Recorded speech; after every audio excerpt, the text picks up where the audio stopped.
This is a pretty straightforward, old-school style blemish treatment built around one main ingredient, sulfur, 10% in this case. Sulfur has been used in skincare for a long time, especially in products designed for acne-prone skin, and it appears for me that it's one of the few ingredients that really works.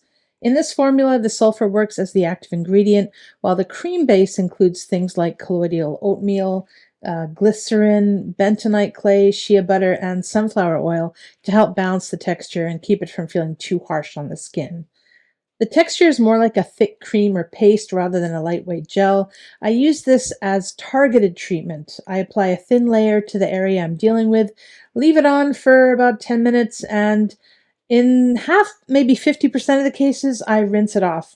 Other times, I just leave it on. And you can start with once a day and increase if your skin can tolerate it. I like that this stuff doesn't contain added fragrances, parabens, or artificial colors, and the formula is designed to be non-comedogenic, so it shouldn't clog pores.